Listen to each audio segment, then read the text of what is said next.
শীতকালে ছুটির দিনে কলকাতার মোস্ট ভিজিটেড এবং জনপ্রিয় স্থানটি হল ইকো পার্ক। কলকাতা নিউ টাউনের বুকে গড়ে ওঠা ভারতের সবচেয়ে বড় এই পার্কটিতে ছুটির দিনগুলিতে দেখা যায় উপচে পড়া ভিড়। এরকমই এক ছুটির দিনে আমি পৌঁছে গেলাম ইকো পার্কে এবং প্রচুর মানুষের সমাগমের মাঝেই ঘুরে দেখলাম পুরো পার্কটিকে। 480 একরের এই সুবিশাল পার্কটি একদিনে পুরোটা ঘুরে দেখা প্রায় অসম্ভব,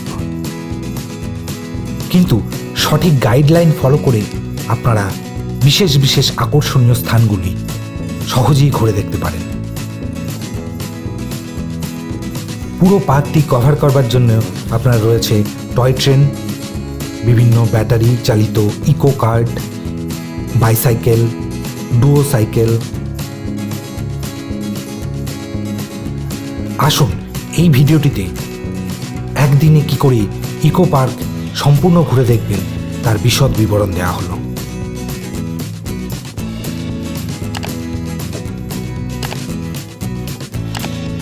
পৌঁছে গেলাম ইকো পার্কের 4 নম্বর গেটের কাছে।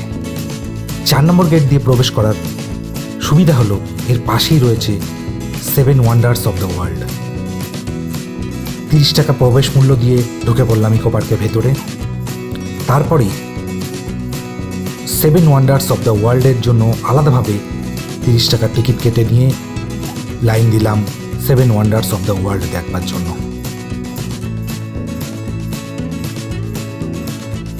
এই ম্যাপটিকে ভালো করে সঙ্গে রাখুন অথবা স্ক্রিনশট নিয়ে রাখুন।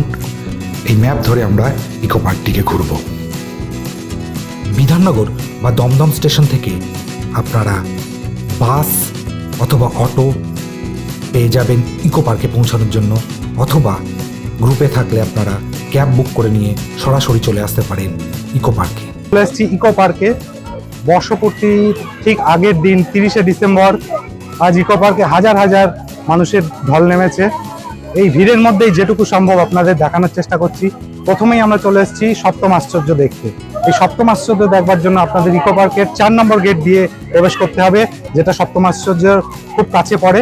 4 নম্বর গেট দিয়ে ঢুকে আপনাদের এন্ট্রি ফিজ রয়েছে 30 টাকা। পরবর্তীকালে আপনাদের এই সপ্তম আশ্চর্য দেখবার জন্য আলাদা করে টিকিট কাটতে হয়, সেখানেও 30 টাকা করে পার হেড টিকিট মূল্য। আসুন এই সপ্তম আশ্চর্যের যে রেপ্লিকাগুলি রয়েছে একবার ভালো করে দেখে নিয়ে যান। এটি তাজমহলের রেপ্লিকা। আগ্রায় গিয়ে তাজমহল দেখার সুযোগ এখনো যাদের হয়নি তারা ইকো পার্কে এসে এই মিনিয়েচার রেপ্লিকাটি দেখে নিতে পারেন। সম্রাট শাহজাহান তার প্রিয় স্ত্রী মুমতাজ মহলের স্মৃতিতে 1632 খ্রিস্টাব্দে এই সমাধি সৌধটি বানান।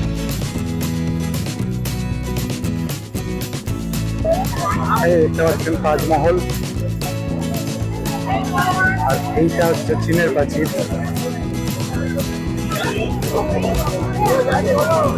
এই সমাধির ভিতরে রয়েছে সম্রাট এবং তার পত্নীর সমাধি। দ্বিতীয় আকর্ষণটি হল the great wall of China. এটি মূলত শত্রুপক্ষের হাত থেকে সাম্রাজ্যকে রক্ষার জন্যই তৈরি হয়েছিল।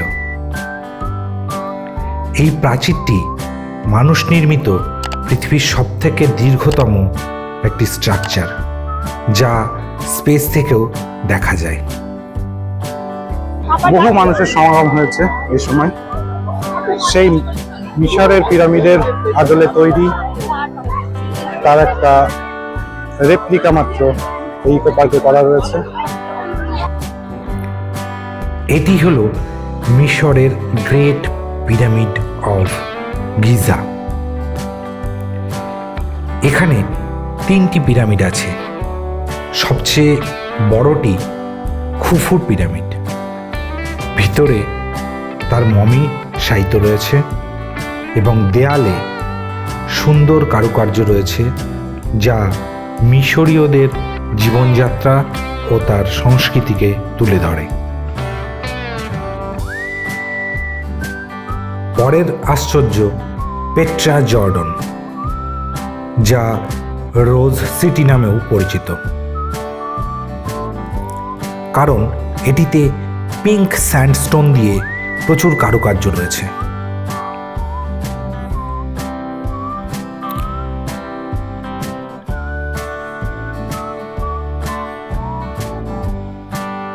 পরের আকর্ষণ ব্রাজিলের রিও ডি জেনেরিও শহরে অবস্থিত ক্রাইস্ট দ্য রিডিমার। জিসাস ক্রাইস্টের এই সুবৃহৎ স্ট্রাকচারটি বিশ্বব্যাপী খ্রিস্ট ধর্মাবলম্বীদের কাছে খুবই পবিত্র বলে মনে করা হয় এবং ভগবান যিশুর এই প্রসারিত হস্তকে তাদের মাথার উপর ছাদ হিসেবে কল্পনা করা হয়। পরের আশ্চর্য মোয়াই স্ট্যাচু। মোনোলিথিক এই হিউম্যান ফিগারগুলি ইস্টার্ন পলিনেশিয়ার ইস্টার আইল্যান্ডের রাপানুইয়া জনগণ 1250 থেকে 1500 খ্রিস্টাব্দে নির্মাণ করেন। এই মূর্তিগুলির বিশেষত হল এদের মাথাগুলি দেহের তুলনায় অনেক বড় এবং এদের কোনো পা নেই।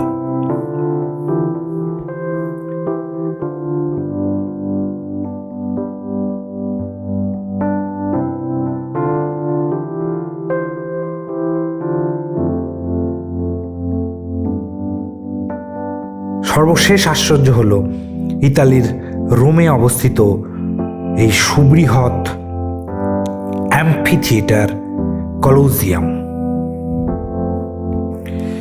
এটি এখনো পর্যন্ত সর্ববৃহৎ অ্যাম্ফিথিয়েটার। গ্ল্যাডিয়েটরদের এখানে প্রতিযোগিতা হতো এবং মল্লযুদ্ধ আয়োজন করা হতো এখানে, যার মধ্যে মানুষ ও পশুর লড়াই ছিল দর্শকদের বিনোদনের বিশেষ অংশ।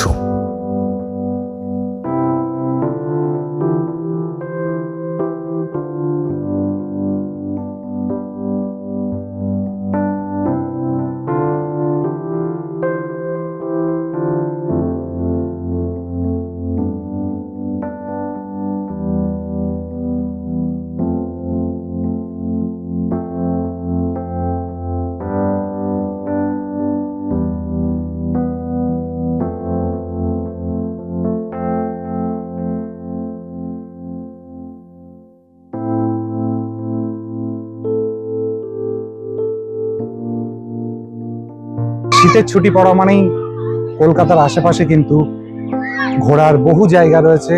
যারা বেশি দূরে যাওয়া পছন্দ করেন না বা যাওয়া সম্ভব নয়, তাদের জন্য কিন্তু ইকো পার্ক একটা একদিনের ট্যুর হিসাবে অত্যন্ত একটা ইন্টারেস্টিং জায়গা, যেখানে একসাথে আপনারা অনেক কিছু পাবেন। এখানে রয়েছে ডিয়ার পার্ক, এখানে রয়েছে সপ্তম আশ্চর্যের রেপ্লিকা, এখানে রয়েছে বোটিং, এখানে রয়েছে বড় বড় পার্ক, এখানে বসে আপনারা খাওয়া দাওয়া করতে পারবেন। বহু কাফে রয়েছে, বহু রেস্টুরেন্ট রয়েছে, এছাড়াও বাইরের খাবার এনেও কিন্তু এখানে অ্যালাউ করা হচ্ছে এখন খাবার দাবার। ফলে একটা সারা দিন আপনারা খুব সুন্দরভাবে ইকো পার্কে কাটাতে পারেন। 4 নম্বর দিয়ে আমি প্রবেশ করলাম। 4 নম্বর গেট এইখানে, আপনারা 4 নম্বর গেট দিয়ে প্রবেশ করতে পারেন। এর পাশেই রয়েছে পার্কিং লট, যারা গাড়ি করে আসবেন এখানে গাড়ি রাখবার সুযোগ রয়েছে। 4 নম্বর গেট দিয়ে ঢুকে এই হচ্ছে 7 ওয়ান্ডার। লেফট সাইডেই রয়েছে আপনাদের 7 ওয়ান্ডার্স অফ দ্য ওয়ার্ল্ড। আপনারা এখানে এইটা দেখে চলে আসবেন এর ভেতর দিয়ে বাটারফ্লাই গার্ডেনে। বাটারফ্লাই গার্ডেন আপনারা দেখে পাশেই দেখে নেবেন মাস্ক গার্ডেন। মাস্ক গার্ডেন তার পাশেই রয়েছে স্কাল্পচার গার্ডেন। স্কাল্পচার গার্ডেন দেখে চলে আসুন ট্রপিক্যাল রেইন ফরেস্টের পাশ দিয়ে হাঁটতে হাঁটতে রোজ গার্ডেনের পাশ দিয়ে হেঁটে আপনারা চলে আসুন মিউজিক্যাল ফাউন্টেন। এখানে রয়েছে আর্টিস্ট কটেজ, এর পাশেই মিউজিক্যাল ফাউন্টেন। এখানে রাত্রে মিউজিক্যাল ফাউন্টেনের বিভিন্ন রকম শো হয়।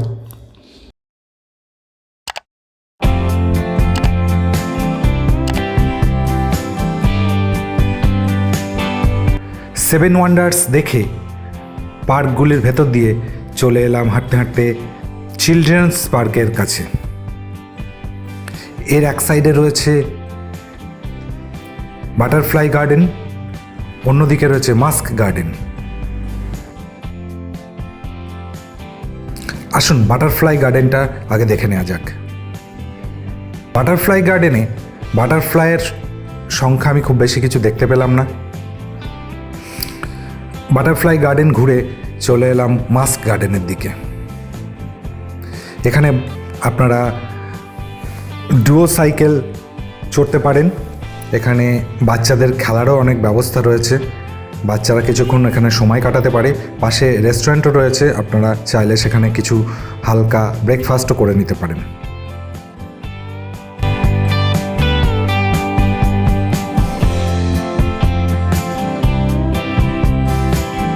দেখতে পাচ্ছেন পিছনে বিভিন্ন রকমের মাস্ক রয়েছে। চলুন দেখে নেওয়া যাক মাস্ক গার্ডেনটি। এই মাস্ক গার্ডেনে রয়েছে দেশি বিদেশি বিভিন্ন বিখ্যাত মাস্কের প্রতিকৃত। আপনারা মাস্ক গার্ডেনটি একবার ভালো করে ঘুরে নিয়ে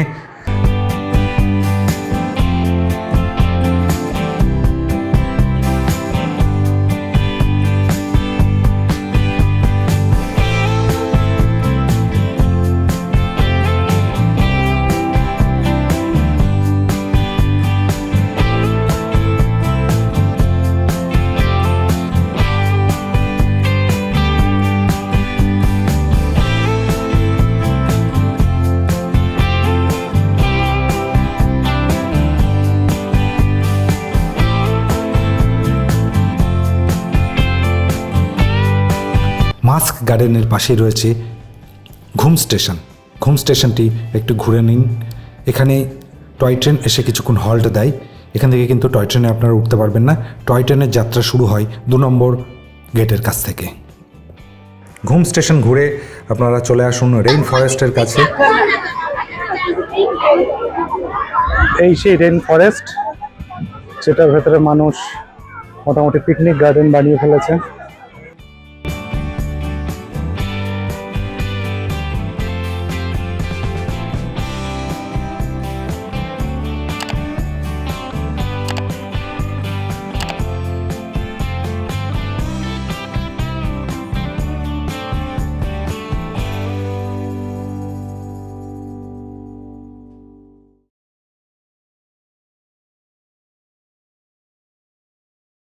পাশে রয়েছে ডুও সাইকেল স্ট্যান্ড।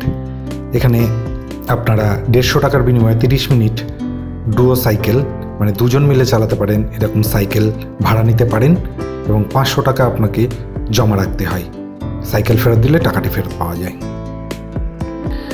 মাঠটিতে লক্ষ্য করলাম একটি ফ্যামিলি বন্ধুবান্ধব নিয়ে জন্মদিন উদযাপন করছে। ট্রপিক্যাল রেইন ফরেস্টের পাশ দিয়ে আপনারা হাঁটতে হাঁটতে চলে আসুন স্কাল্পচার গার্ডেনের কাছে। স্কাল্পচার গার্ডেন বা ভাস্কর্য উদ্যানে শোভিত রয়েছে ধাতুতে উৎকীর্ণ নানা শিল্পের সৃষ্ট ভাস্কর্যের দেয়ালচিত্র। এই উদ্যান নির্মাণের ভাবনায় প্রতিফলিত হয়েছে বাংলার ইতিহাস ও সাংস্কৃতিক ঐতিহ্য।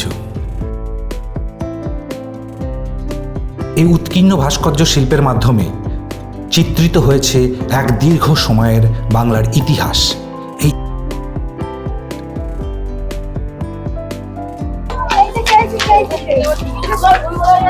আমি রয়েছি এখন স্কাল্পচার গার্ডেনের মধ্যে। আপনারা দেখতে পাচ্ছেন পিছনে অসম্ভব সুন্দর বিভিন্ন স্কাল্পচারের মাধ্যমে বাংলার ইতিহাসকে এখানে ডেপিক্টেড হয়েছে, বাংলার ইতিহাস। তো আসুন এই স্কাল্পচার গার্ডেনটি ঘুরে দেখা যাক। ইতিহাসের সূচনায় দেখানো হয়েছে যে পঞ্চদশ ও ষোড়শ শতকে চৈতন্য মহাপ্রভুর আবির্ভাব এবং তার লীলা কাহিনী।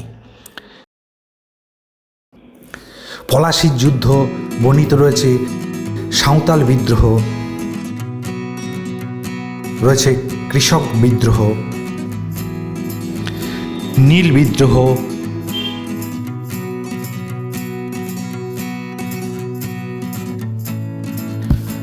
আজি হতে শতবর্ষ পরে কে তুমি পড়িছ বসি আমার কবিতাখানি কৌতূহল ভরে। Where the mind is without fear, চিত্ত যেতা ভয় শূন্য, উচ্চ যেতা শির।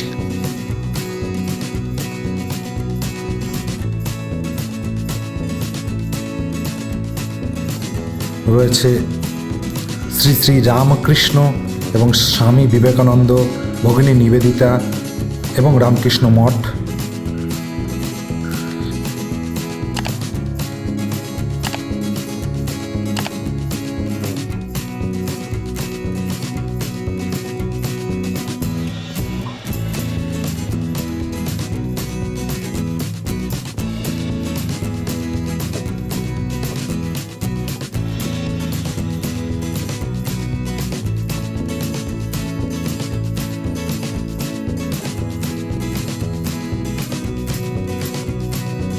রয়েছে রামমোহন রায় এবং তার সতীদাহ নিবারণ।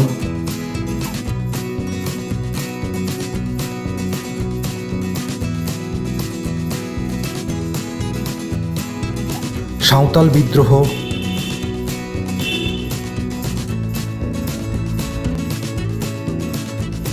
কাজী নজরুল ইসলাম এবং বাংলা সাহিত্যে তার অবদান। আমি চিরবিদ্রোহী বীর, বিশ্ব ছাড়ায়ে উঠিয়াছি একা, চির উন্নত শির, বলবীর চির উন্নত মম শির। সত্যজিৎ রায় এবং বাংলা ফিল্মে তার অবদান।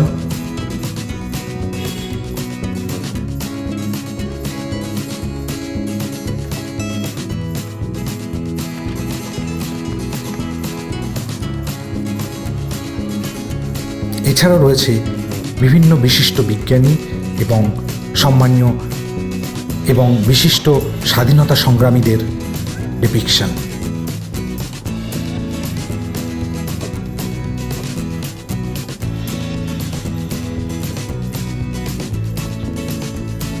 নেতাজি এবং তার আজাদ হিন্দ বাহিনী এবং তাদের অবদান ভারতীয় স্বাধীনতা সংগ্রামী।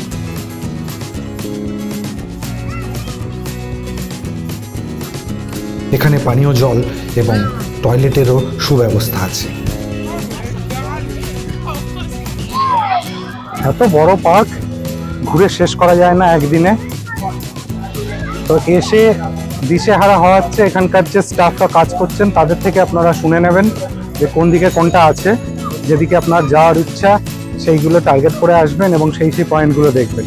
সবটা একদিনে ভালোভাবে ঘোরা তো সম্ভব নয়, বেছে বেছে আপনাকে দেখতে হবে। আসুন আমরা এবার টয় ট্রেনের দিকে যাই। এখান থেকে টয় ট্রেন 2 নম্বর গেটের দিকে আছে, এখান থেকে আমরা টয় ট্রেনের দিকে যাব। আমি এখন রয়েছি বেম্বো পার্কের কাছে, একটা বেম্বো গার্ডেন, অনেকগুলো বাঁশ ঝাড় রয়েছে এখানে আশেপাশে। বিভিন্ন রাস্তার মোড়ে মোড়ে এরকম দিক নির্দেশক ফলকগুলোও দেখে আপনারা দিক নির্ধারণ করতে পারেন।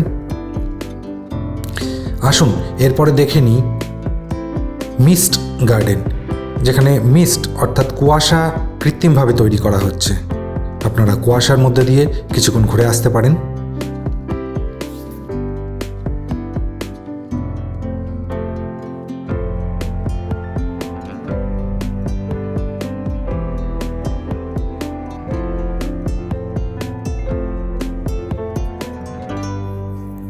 কুয়াশা গার্ডেন থেকে ঘুরে এসে চলে এলাম বাঁকুড়ার সেই বিখ্যাত টেরাকোটা মন্দিরের পাশে। এর পাশেই রয়েছে রোজ গার্ডেন। রোজ গার্ডেনের পাশ দিয়ে আমরা এবার এগিয়ে যাব টয় ট্রেনের দিকে।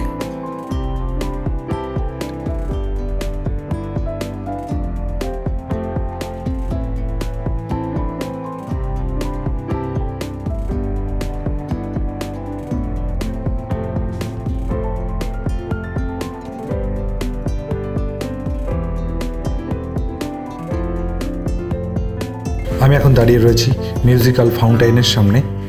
এর পাশে রয়েছে আর্টিস্ট কটেজ। তার পাশ দিয়ে লেক বরাবর হেঁটে আসলে আমরা পেয়ে যাব টয় ট্রেন। 2 নম্বর গেটের কাছে আপনারা টয় ট্রেন পেয়ে যাবেন। যারা টয় ট্রেন চড়তে চান 2 নম্বর গেট দিয়ে ঢুকবেন। টয় ট্রেনে টিকিট কেটে নিয়ে 150 টাকা per head ticket, toy train ticket কেটে নিয়ে আপনারা টয় ট্রেনে করে ঘুরতে পারেন। এই বরাবর টয় ট্রেন পার করে এগিয়ে যাব জাপানিজ ফরেস্টের দিকে। তার পাশেই আরেকটু এগিয়ে গেলেই পেয়ে যাব আইফেল টাওয়ার।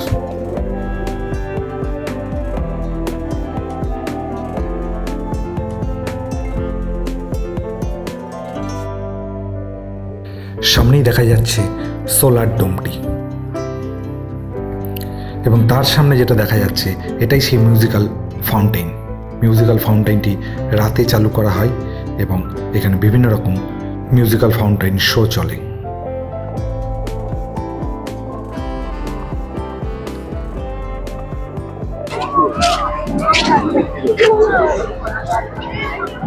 এদিকে বোট রাইডের ব্যবস্থা আছে, আপনারা আসলে এখানে বোট রাইড করতে পারেন।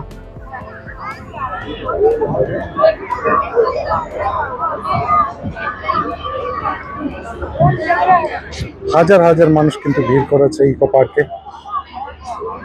ফ্যামিলির সাথে সময় কাটানোর কলকাতার ভেতরে এর চেয়ে ভালো জায়গা আর হয় না। কয়েকশো বিঘে জায়গা জুড়ে এই ইকো পার্ক তৈরি হয়েছে এবং হাজার হাজার মানুষ, বিশেষ করে এই শীতকালে কিন্তু ইকো পার্ক সবসময় হাউসফুল হয়ে থাকে। এখানে আর্টিস্ট কটেজ রয়েছে।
ডাবল ডেকার বোটও আপনারা চড়তে পারেন, পার হেড 150 টাকা ভাড়া।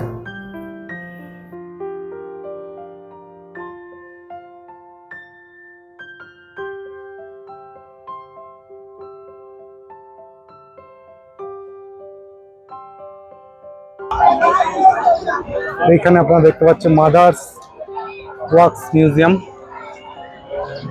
প্রবেশ মূল্য 250 টাকা করে। এখানে গিয়ে বিভিন্ন রকম মোমের তৈরি বিভিন্ন রকম বিশিষ্ট মানুষের স্ট্যাচু আপনারা দেখে আসতে পারেন। এই ইকো পার্কের পাশেই রয়েছে। পার্ক চত্বরটা শুধু ঘুরে বেড়ালেই আপনার টাইম কেটে যাবে, এত বিশাল বড় পার্ক। এখান থেকে দেখতে পাচ্ছেন খুব ভালোভাবে দেখা যাচ্ছে মাদার্স ওয়ার্কস মিউজিয়াম। ইকো পার্কের পার্ক বিকালবেলা ঘুরে বেড়াচ্ছি, অসম্ভব সুন্দর পরিবেশ। বহু কাতারে কাতারে মানুষের ভিড় হয়েছে। আজ 30শে ডিসেম্বর ইকো পার্কে কিন্তু মানুষের রীতিমতো ঢল নেমেছে বলা যায়। আপনারা যারা চান একদিনের জন্য কোথাও ঘুরে বেড়াতে, একদিনের জন্য কলকাতার ভেতরে যদি ঘুরতে আসতে চান, তাহলে ইকো পার্ক কিন্তু একটা ভালো অপশান। আপনারা চাইলে ইকো পার্ক ঘুরে যেতে পারেন।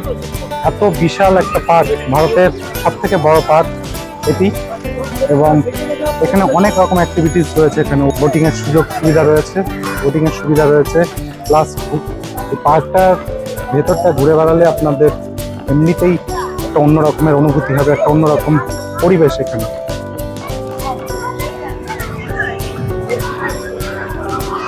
বিভিন্ন ফিগার এখানে আপনারা দেখতে পাবেন।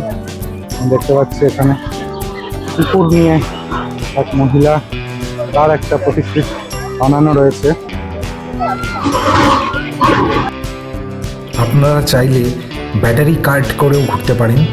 সেক্ষেত্রে একটি গাড়িতে 6 জন ধরে 100 টাকা করে ভাড়া, 30 মিনিট আপনাকে ঘোরাবে।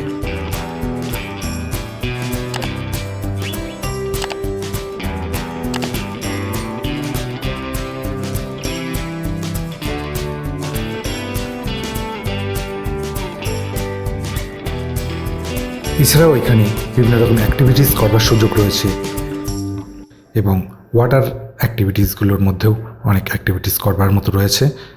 তার একটা রেট চার্ট আপনাদের সামনে দেওয়া হলো।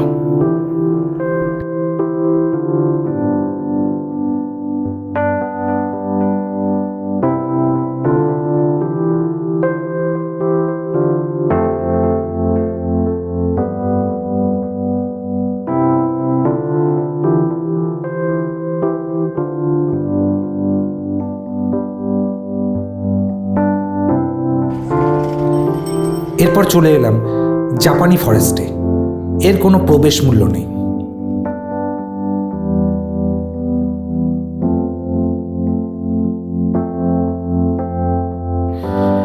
ভ্রমণার্থীদের স্বাগত জানাতে সিংহদ্বারের ভিতরেই রয়েছে একটি শান্ত, সৌম্য ও ধ্যানরত বুদ্ধের মূর্তি, এবং তার পাশেই রয়েছে অনেকগুলি লাফিং বুদ্ধা। মূলত রবীন্দ্রনাথ ঠাকুরের জাপান সফরের স্মৃতিতে 3.5 একর জমির ওপর হিটকোর উদ্যোগে গড়ে তোলা হয়েছে এই ফরেস্টটি। এই উদ্যানের কেন্দ্রস্থলে রয়েছে একটি প্যাগোডা বিশিষ্ট বৌদ্ধ মঠ, যা রোয়ানজি মঠের অনুকরণে তৈরি। শান্ত, নিলিবিলি প্রকৃতির মাঝে গড়ে তোলা এই গার্ডেনটিকে আসুন একবার ঘুরে নেওয়া যাক।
পাশেই রয়েছে জাপানি রেস্টুরেন্ট।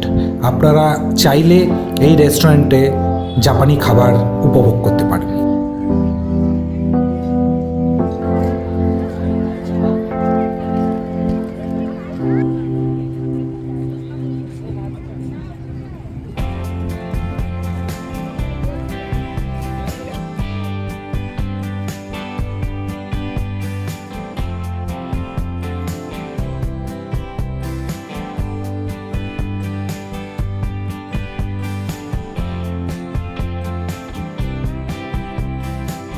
লেক বরাবর আরেকটু এগিয়ে গেলেই দেখা মিলবে আইফেল টাওয়ারের।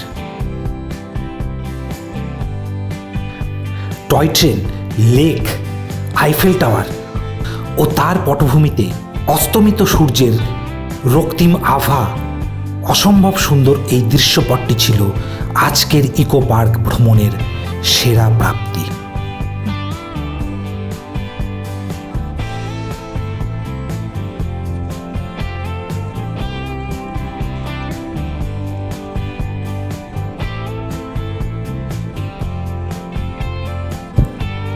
বাঁদিকেই রয়েছে ইকো রিসর্ট।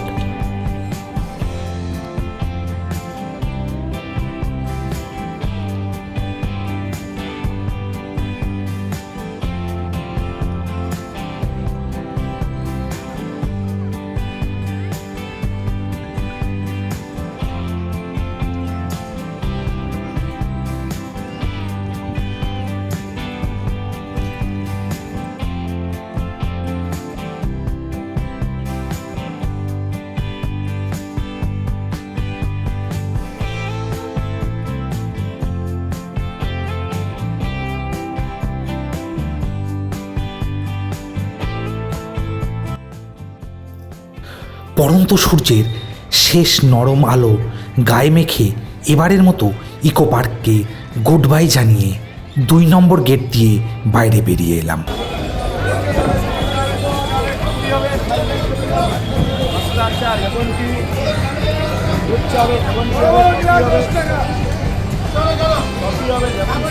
এখান দিয়ে আপনারা মাদার্স ওয়ার্কস মিউজিয়ামে চলে যেতে পারেন সাবওয়ে দিয়ে। 2 নম্বর গেটের বাইরে সাবওয়ে রয়েছে, এই সাবওয়ে দিয়ে মাদার ওয়ার্কস মাদার্স ওয়ার্কস মিউজিয়ামে আপনারা চলে যেতে পারেন। এই যে মাদার্স ওয়ার্কস মিউজিয়াম বাইরে।